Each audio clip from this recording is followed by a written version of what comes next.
This past week I stepped way out of my comfort zone and it took me all the way to the beautiful city of New Orleans. Now my gifts and my talents, or at least the things I love to do by now, should be obvious. I love to paint, draw, and design, and I love to preach. Talk to anyone who knows me though and you'll see that I am not really into carpentry, construction, all that kind of stuff. And the reason for that is simple. I've never felt like I was any good at it at all. I've always sort of felt that the day my Heavenly Father handed out those gifts, I must have been somewhere else. It's for that reason that I've never participated in any kind of mission trip or disaster relief work before.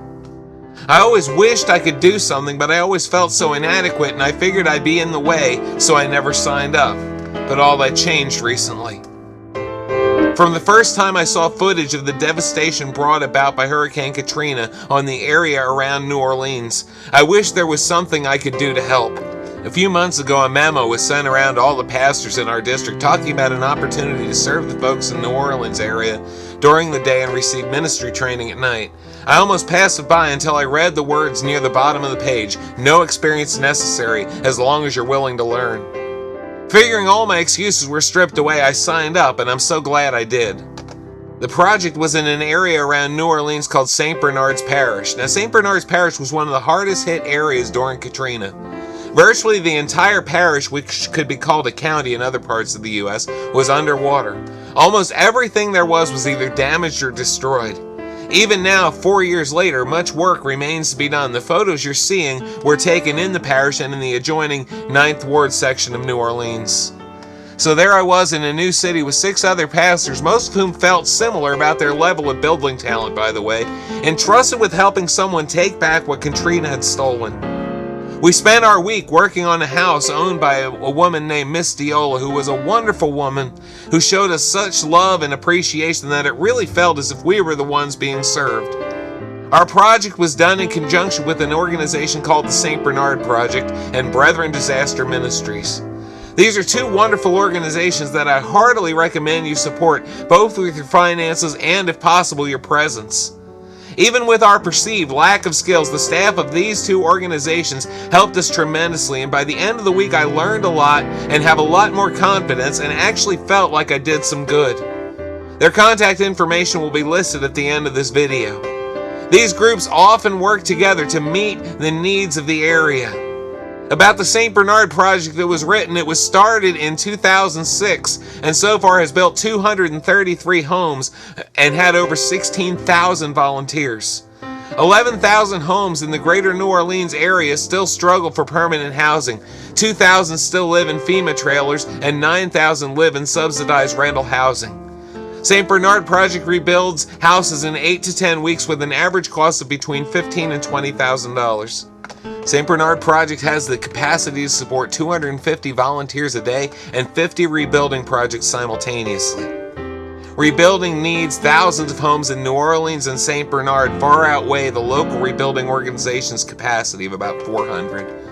It would take over 8 years to address all those in need. St. Bernard Project has expanded its scope to include Orleans Parish and aims to rebuild 100 homes alone in the next 12 months.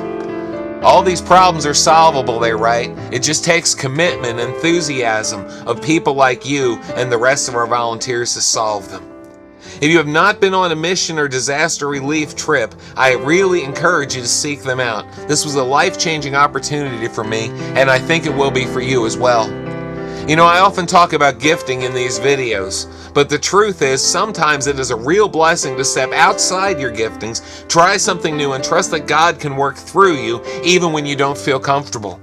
That being said, when I got my skills assessment sheet prior to the trip, you know, the one where they ask what building skills you have, and I basically had to mark none on all the categories, there was an additional blank asking for other gifts and hobbies, and I mentioned I painted murals. I figured they would take one look at that and laugh as they handed me a wheelbarrow, but about 3 days before I was to be on the plane, the folks at St. Bernard Project asked me if I would paint a mural in their orientation room. Of course, I jumped at the chance, and the photos that you're seeing probably about now show the progression of it being completed. I had one final thought. I never tried to do a mission trip or a disaster response work before because I felt like I didn't have the skills. But given the opportunity to try and learn, not to mention use the skills I already have, I got to do something that was immensely fulfilling and changed the way I look at a lot of things. A similar thing happens in our churches. People think that because they cannot play an instrument, preach, or sing, there is no ministry for them. Nothing could be further from the truth. I firmly believe that God puts people together in churches with all the skills it takes to get their job done. Two things need to be done. First of all, like the folks at the St. Bernard Project and Brethren Disaster Ministries, we need to find out the gifts that the people in our churches already possess and purposefully seek out ways for them to use what they have been given. And then secondly, we must be willing to teach people and help them grow. Sometimes we need someone who is trained and has a lot of skill to do a job, but for most things, we need to do what the folks did for my trip. We need to add a line on the form that says, "No experience necessary, you just need a willingness to learn." When we invest our time in training people, it pays dividends and things get done.